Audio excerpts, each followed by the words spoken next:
Mesdames, Messieurs, bonjour. Très heureux de vous retrouver pour cette nouvelle émission Power Boost. Alors je suis ici en Haute-Garonne, très précisément dans le nord d'une petite région qui s'appelle le Comminges et on va s'intéresser à l'évolution des exploitations. Top départ pour cette nouvelle émission Power Boost.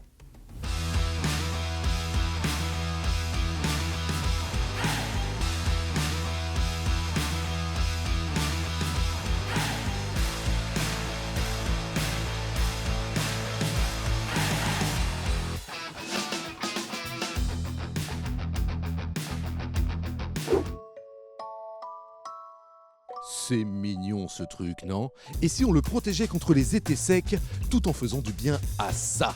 Ça sonne comme un bon plan, on est d'accord. Justement, Jean-Paul a trouvé un projet conciliant les deux. Alors, on ne perd pas de temps, on le rejoint, direction la Haute-Garonne. Ah, ça va être un peu long, hein. On va faire une ellipse.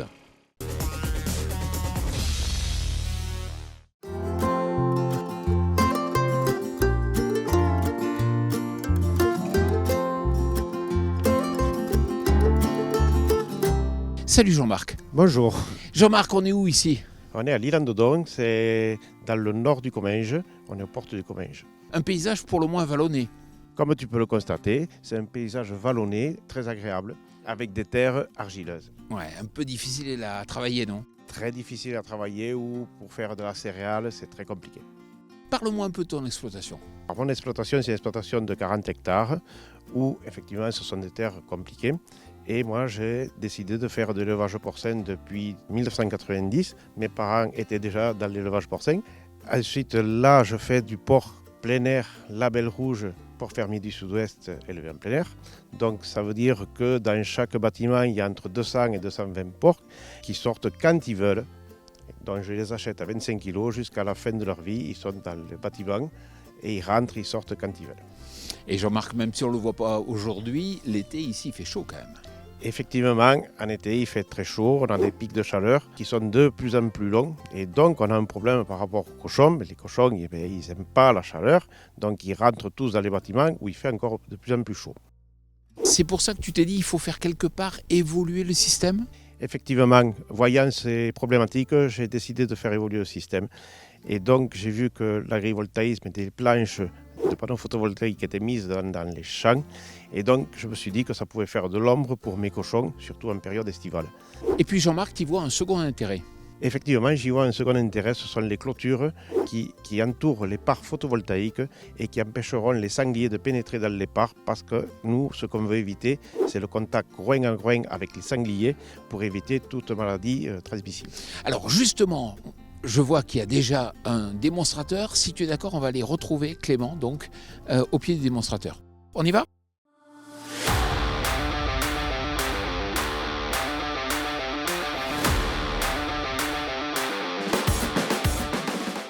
Salut Clément. Salut Jean-Paul. Qu'est-ce que tu mesures ici? Ici c'est un démonstrateur agrivoltaïque et en fait en amont d'un projet agrivoltaïque sur l'exploitation de Jean-Marc Fabaron, on va tester un démonstrateur. Un démonstrateur pourquoi? Parce que c'est plus rapide à installer, il n'y a pas besoin d'un permis de construire, c'est une déclaration préalable, donc c'est rapide à mettre en place et c'est aussi beaucoup moins coûteux qu'un projet. Et ces protections alors, c'est pourquoi? Alors ces protections, c'est pour protéger la structure de la corrosion des déjections porcines. En fait aujourd'hui l'enjeu dans l'élevage porcin, c'est la corrosion des déjections qui sont très acides. Et donc aujourd'hui on a mis en place ce démonstrateur avec sur une partie de l'installation ces fûts en plastique qui vont protéger des déjections porcines et sur l'autre partie sans les fûts. Et donc on va observer pendant le temps du démonstrateur s'il y a une différence entre les deux. Et Clément, tu vas aussi mesurer la compatibilité avec l'activité élevage. Oui, exactement. Aujourd'hui, il y a Jean-Marc du coup, qui travaille au quotidien son exploitation et c'est aussi valider nos structures. Donc là, on est sur des structures monopieux à 1,50 m du sol, espacées de 12 mètres de pieux à pieux. Et aujourd'hui, on va voir justement si le travail au quotidien est bien pratique, faisable, pour voir s'il y a besoin de faire une adaptation du projet global ou non. Alors, j'ai bien compris, c'est un démonstrateur. Le projet, est-ce que tu peux nous donner quelques chiffres? Alors aujourd'hui, sur l'exploitation, il y a différents parcours. Donc là, c'est un petit démonstrateur et le projet global va s'implanter sur les différents parcours. On aura à terme un projet de 4 MW dispatché sur les différents parcours de l'exploitation pour que les porcs en fait, aient de l'ombrage sur l'ensemble des parcours de l'exploitation. Oui, mais Clément, là, vous mesurez uniquement à l'échelle d'un démonstrateur. Oui, exactement, Jean-Paul. En fait, le démonstrateur, c'est vraiment pour valider la solution technique. Donc, il y a différents types d'ancrage. On a vu, il y a des protections pour l'acidité. Et après, sur la partie bien-être animal, en fait, c'est pas assez grand pour que ce soit représentatif. Et c'est pour ça que c'est sur le projet global où on va mettre en place un suivi avec l'IFIP. D'accord, mais justement, on va retrouver Alexandre.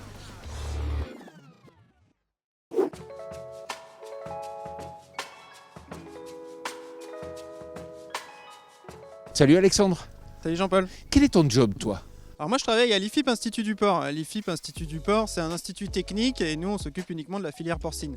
Alors je travaille autant sur des élevages conventionnels principalement, hein, parce que ils sont les plus présents en France, mais également sur des élevages plein air et agriculture bio, parce que moi mes thématiques de travail c'est sur le bien-être animal. Et en particulier ce qui m'intéresse c'est le comportement des porcs dans ces différents types de logements. Qu'est-ce que tu vas mesurer ici ? Alors ce qui va être intéressant quand la centrale elle sera totalement installée, c'est qu'il y aura des parcelles avec panneaux, il y aura des parcelles sans panneaux. Donc il y a plusieurs objectifs qu'on veut surveiller avec CVE, c'est les performances de haute technique. Est-ce qu'elles sont équivalentes, est-ce qu'elles sont meilleures dans une des deux conditions ? Évidemment, l'occupation des zones, parce que les panneaux ils seront là pour apporter de l'ombre. On veut voir comment ils sont utilisés et est-ce que les animaux justement sont moins dans le bâtiment, surtout en période de forte chaleur. Pour justement bien suivre ça, on va aussi avoir des capteurs pour suivre justement les conditions météorologiques. Conditions météorologiques d'ensoleillement, mais aussi d'hydrométrie et de température sous les panneaux et à l'intérieur du bâtiment. Et Alexandre, vous allez aussi mesurer des paramètres en matière de santé des animaux ? Oui, Monsieur Fabaron de toute façon enregistre tous ces traitements, donc on verra s'il y a un impact sur l'usage de différents produits vétérinaires. Et nous, 2 fois par an, on viendra pour mesurer aussi les aplombs. En gros, est-ce qu'il y a un impact sur la locomotion ? Est-ce que justement les panneaux, ça permet d'avoir des sols un peu moins boueux ou inversement, etc. Donc on mesure les boiteries, on va aussi mesurer la présence de griffures sur les animaux. Les griffures, c'est un bon indicateur pour voir le stress et l'agressivité des animaux entre eux.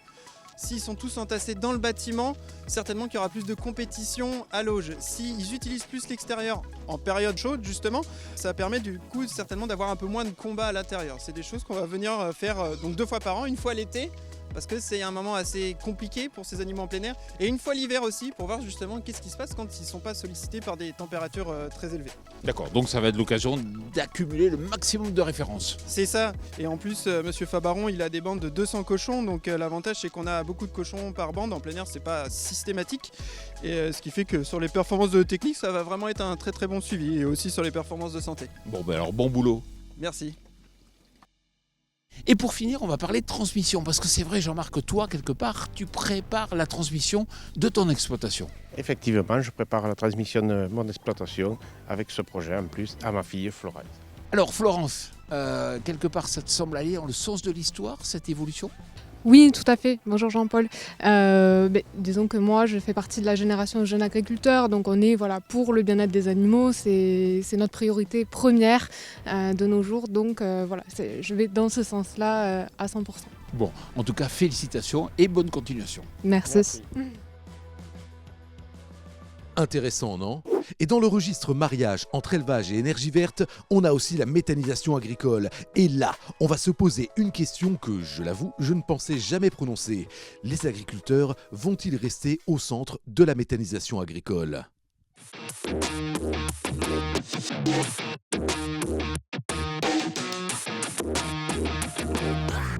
Alors ce qui est sûr, c'est que l'agriculture sera au cœur du développement de la méthanisation puisqu'on compte essentiellement sur des matières agricoles.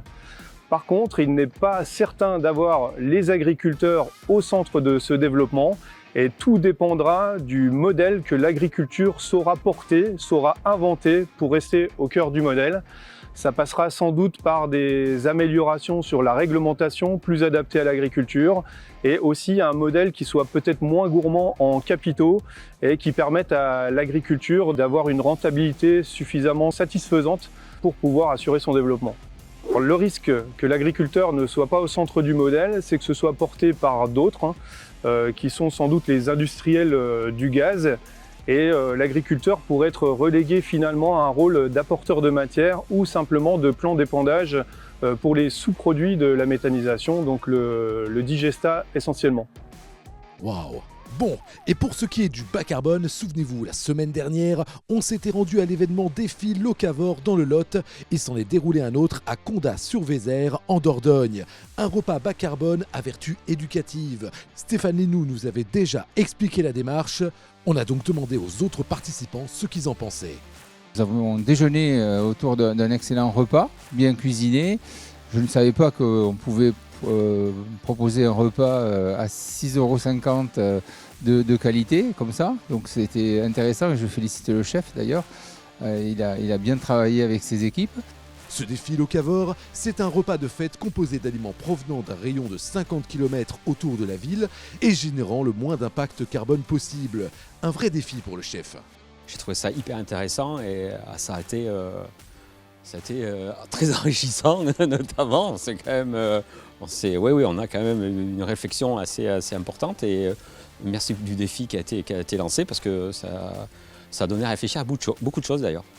Alors c'est un intérêt, on va dire même des intérêts divers et variés qui visent déjà d'une part à la sensibilisation de la problématique de l'alimentation, de l'autonomie alimentaire, du maintien de la production agricole locale, du savoir-faire, du maintien des emplois sur le territoire via l'agriculture, maintien de la richesse sur le territoire, parce que si on achète à des agriculteurs localement, ça veut dire que la richesse reste sur notre territoire et ça ne va pas à travers des filiales ou des holdings. C'est la question de la santé publique aussi. C'est également une question d'aménagement du territoire. Maintenir des agriculteurs sur le territoire, c'est aussi maintenir les paysages. Voilà, c'est tout ça qui aujourd'hui nous permettra d'assurer une certaine autonomie alimentaire sur nos territoires ruraux et défendre ce savoir-faire des agriculteurs au plan local. La journée a été riche en saveurs, mais aussi en discussions. On a eu beaucoup d'échanges, on sent qu'il y a pas mal de différences finalement entre les acteurs économiques, on a besoin d'échanger les uns avec les autres. On a trouvé des idées intéressantes aujourd'hui. Je pense qu'il faut les encourager. Moi je dirais que les agriculteurs sont précieux, il faut en prendre soin. Voilà.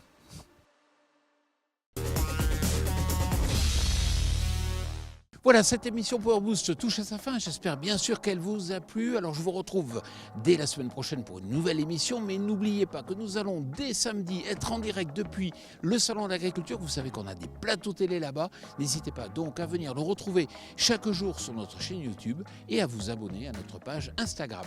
Je vous souhaite une excellente semaine.